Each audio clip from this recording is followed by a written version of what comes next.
Major funding for NJ Spotlight News is provided in part by NJM Insurance Group, serving the insurance needs of residents and businesses for more than 100 years, and as part of the Under the Dome series, made possible in part by the Corporation for Public Broadcasting.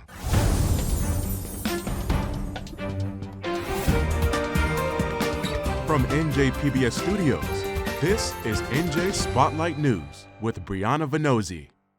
Good evening and thanks for joining us on this Tuesday night. I'm Brianna Vannozzi.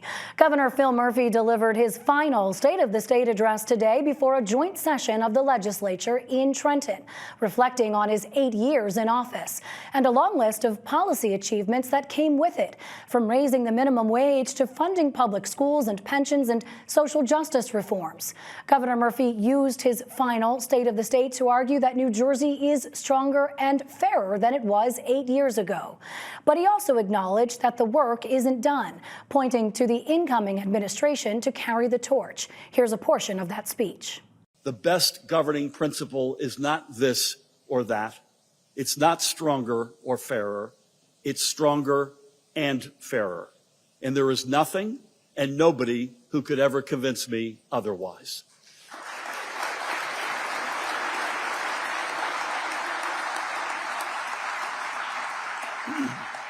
And that is what gave me the courage as governor to go against the naysayers, the skeptics, and the status quo.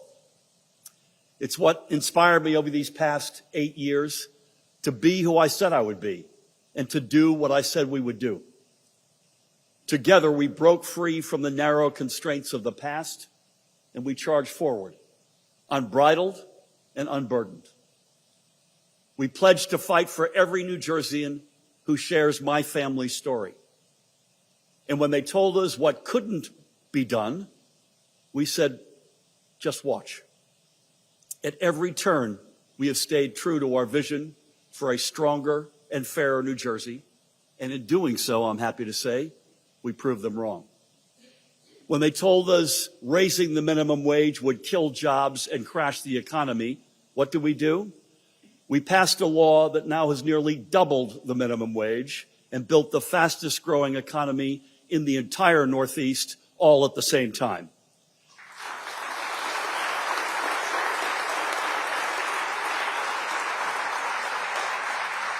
When they told us we had to choose between fighting for workers or supporting small business owners, what did we do? We created more good-paying jobs in New Jersey than has ever existed and helped more new small businesses open their doors than ever before. When they told us that asking the wealthy to pay their fair share would drive them away, what did we do? We enacted a new millionaire's tax. And by the way, don't get caught up in the pesky facts. We have more millionaires today in New Jersey than ever before, and more families are calling New Jersey home than ever before.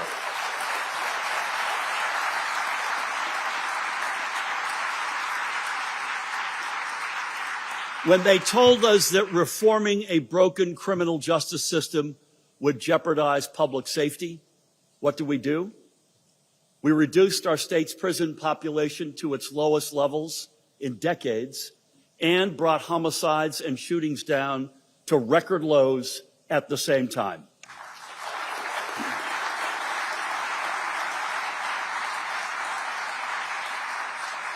When they told us that we'd have to decide between supporting our children or easing the property tax burden, what did we do? We increased funding for our K through 12 schools to their highest levels in history and delivered more property tax relief than any administration in history. And a big thanks goes out to the guys behind me for that and for so many other things. Let's hear it for Senate President Scutari and Speaker Coughlin.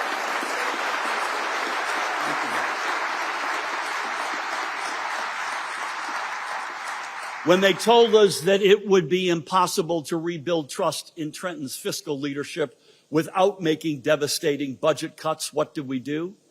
We restored funding for those long neglected priorities, pensions, public education, public transit, women's health care, to name a few. And at the same time, we secured 9 consecutive credit rating upgrades in just 3 years after a generation of downgrades.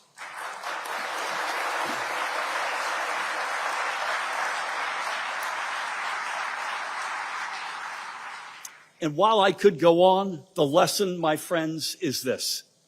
Building a stronger and fairer state is not only possible, it is absolutely essential. And it is our greatest responsibility as leaders.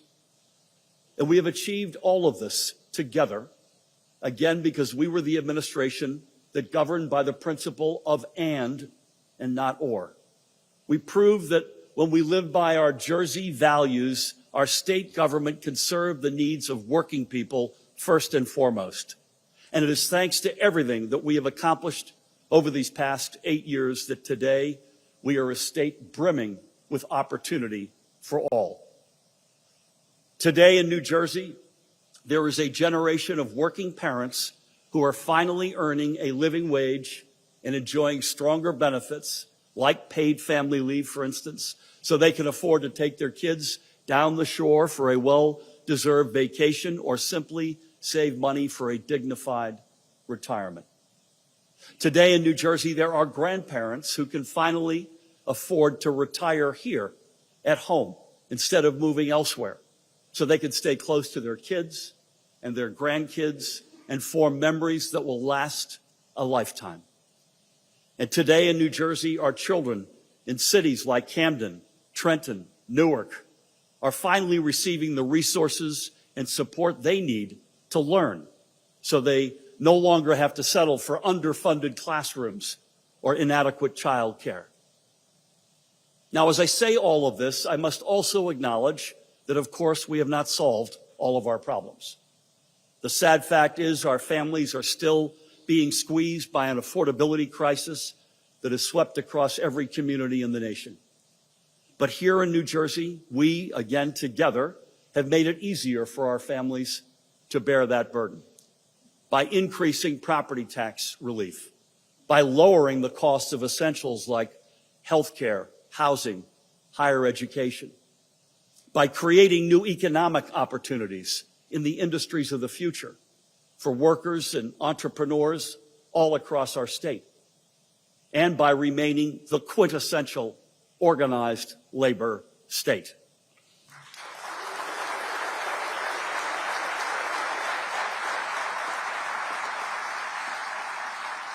So when people ask me to define my legacy, our legacy, yes, it is all those things, but it's also much simpler. New Jersey is stronger and fairer, and that is the legacy. We cannot repeat the mistakes of the past. Mistakes, in fairness, made by both parties. That's why when I entered office in 2018, I promised to turn things around as governor. And today it gives me great pride to say we have lived up to that promise. We made the full payment into our state's pension system 5 years in a row, and for the first time in a generation. We made long neglected but desperately needed investments in our state's future, from fully funding New Jersey's school funding formula for the first time in history to rebuilding our roads, railways, tunnels, and bridges. And even though we inherited a paltry $409 million surplus, our administration is leaving the next governor a surplus that is more than 15 times greater at nearly $7 billion. And even better, in the process of leading this turnaround, we also secured 9 credit rating upgrades in just 3 years. Let me put that in a context. Before I entered office, the last time New Jersey received a credit rating upgrade was in 2005. And the last time before that, the same year the world was introduced to a galaxy far, far away, and disco mania was sweeping the nation. 1977. But my point here is to not pat ourselves on the back. It's to offer a word of caution. It took 8 years of diligent, disciplined leadership by a lot of us, by the way, to get our fiscal house in order and to build a state that is trusted again. But folks, if we lose our focus, all of the progress we made could be wiped away. And this isn't about me, and frankly, it isn't about you. It's about New Jersey. So to my colleagues on my left, I say this: fiscal responsibility is not an option. It's an obligation. We need to spend within our means while also paying long overdue bills. The impetus for that has never been more urgent. And to my colleagues on the right, I say this: fiscal responsibility also means paying up where it counts. Some things, it turns out, are worth paying for. Please, everybody, remember to invest in the priorities that make New Jersey great: public education, health care, mass transit, our innovation economy, and onward. We cannot cut corners when it comes to building New Jersey's future. And investing in these priorities today, I promise you, will save a whole lot of money tomorrow. Making these decisions is never easy. And of course, there are many risks that lie ahead, many that we cannot fully predict. But that is the burden we bear as leaders, because when it comes to governing, there's no finish line.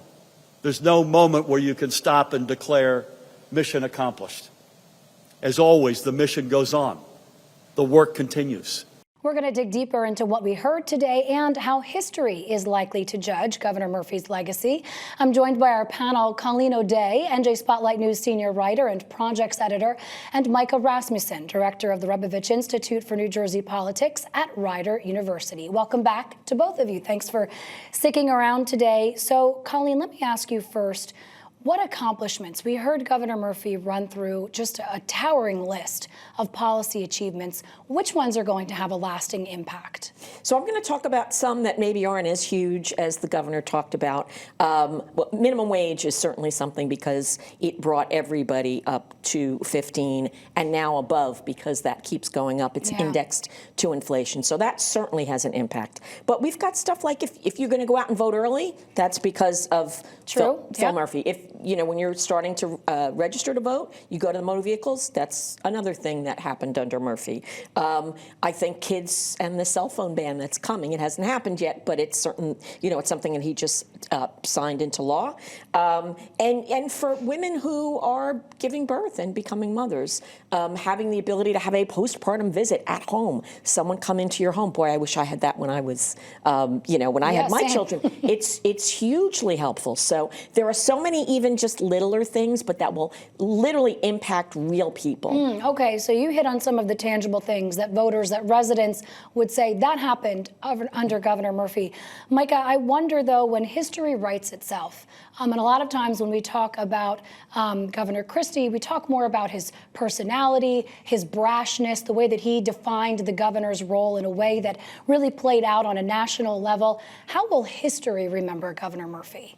I think the very big thing that happened on his watch was COVID, right? So for better and for worse, those daily updates, keeping people informed on the state's response. Cool, calm under pressure, under fire, Murphy. every day, honoring the people who had passed away, right?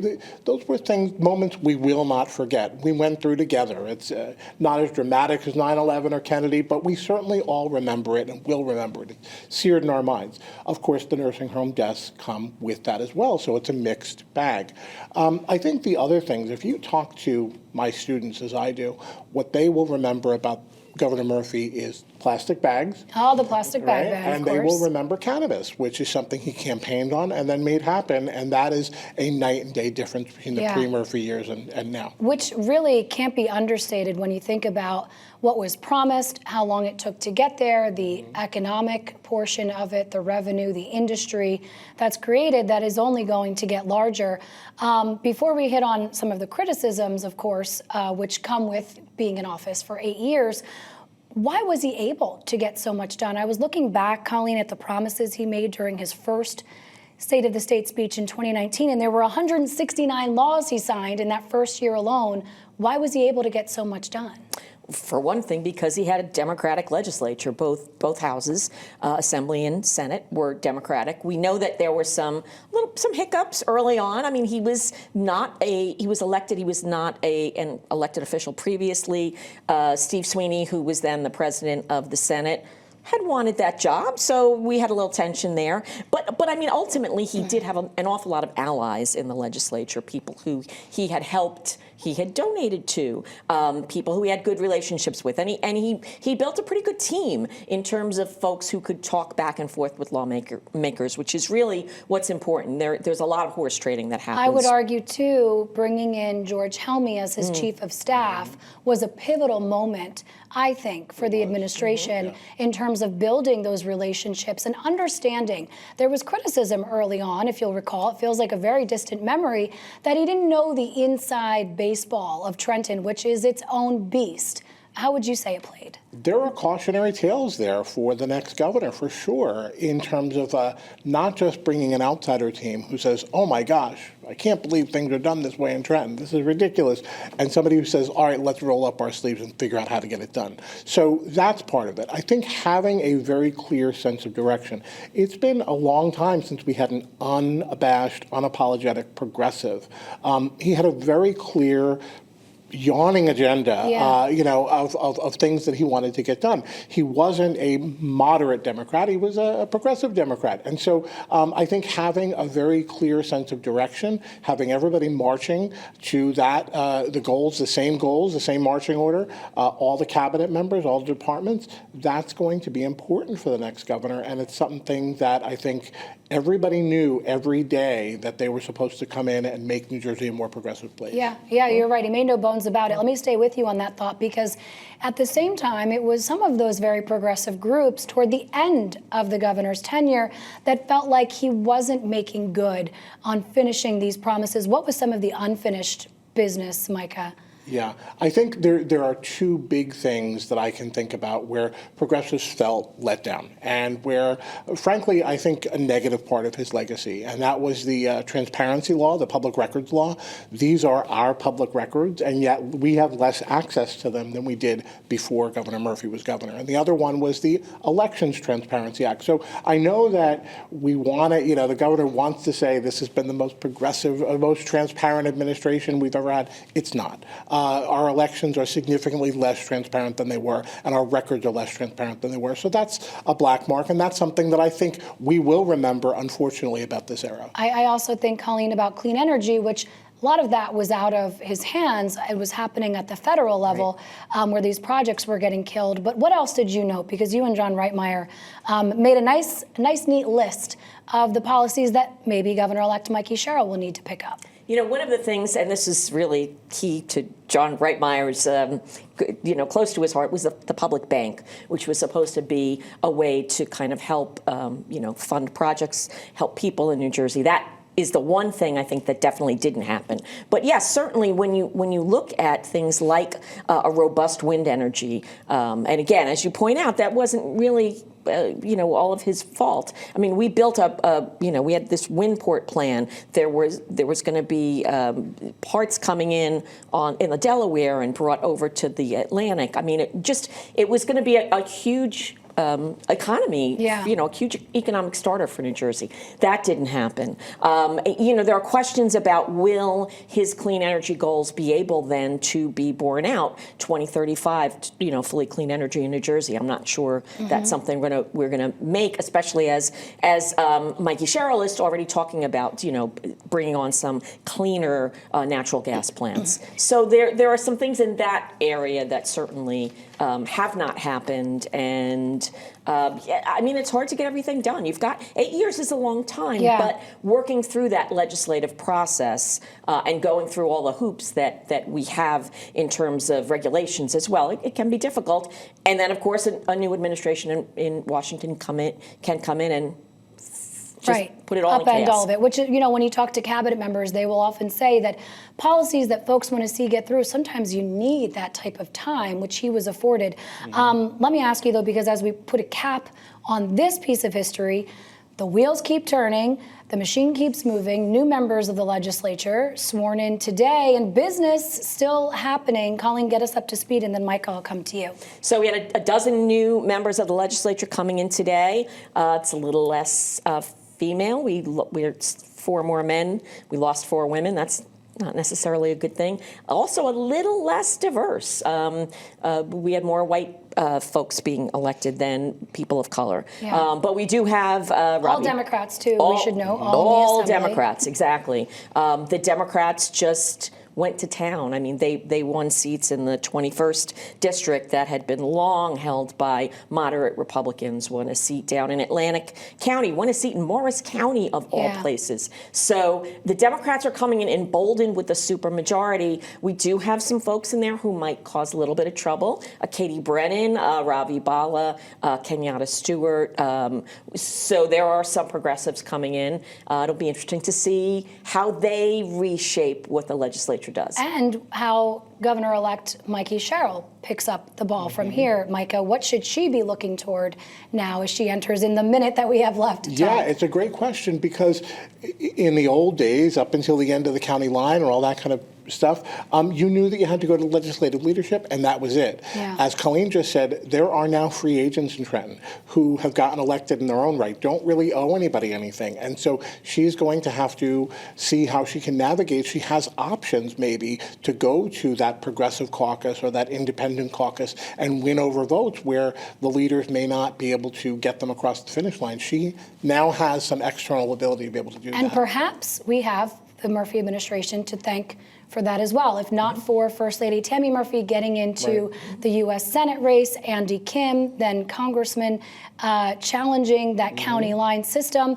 perhaps we wouldn't have these bold progressive reformers, as we're calling them, in the legislature to rough things up for the governor-elect as she comes in. So one more item to add on to the governor's list.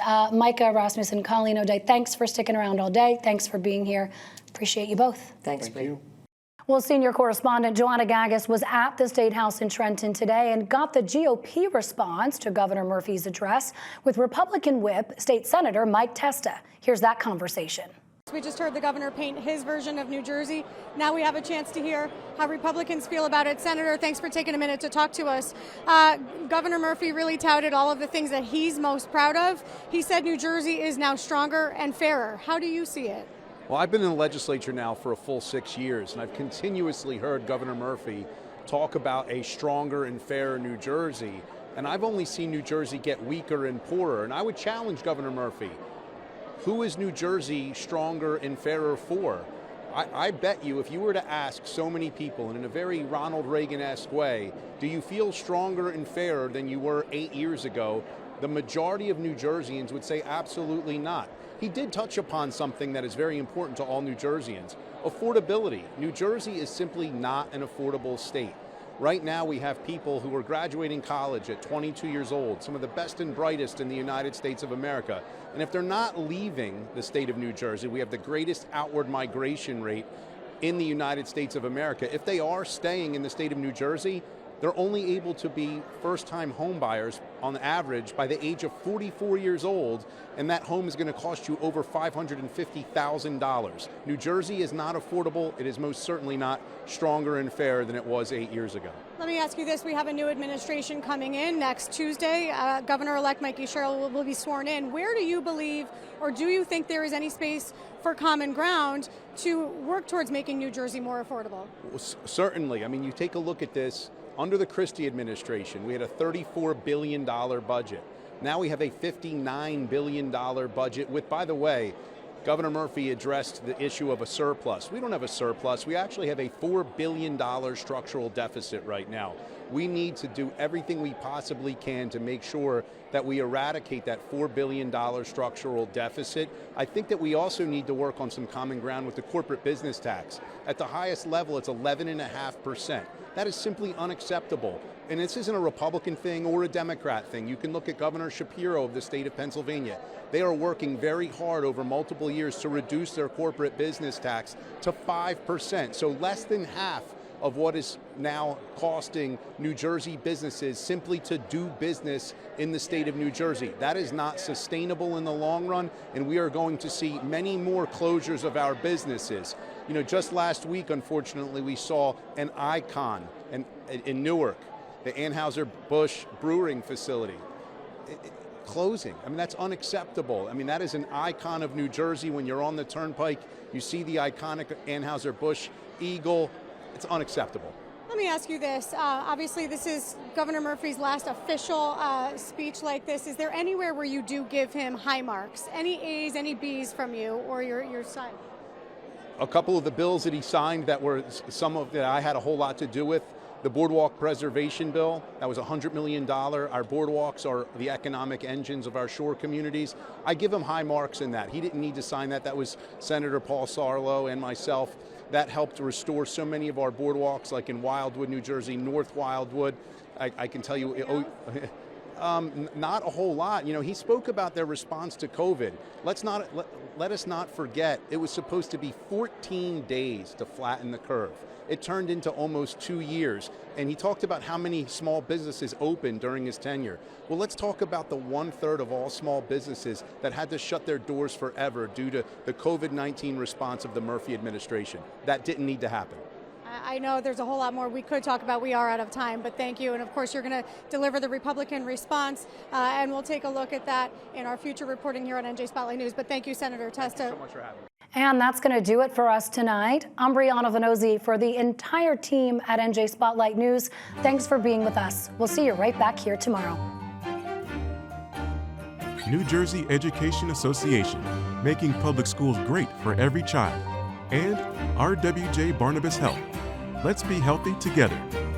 And as part of the Under the Dome series, made possible in part by the Corporation for Public Broadcasting.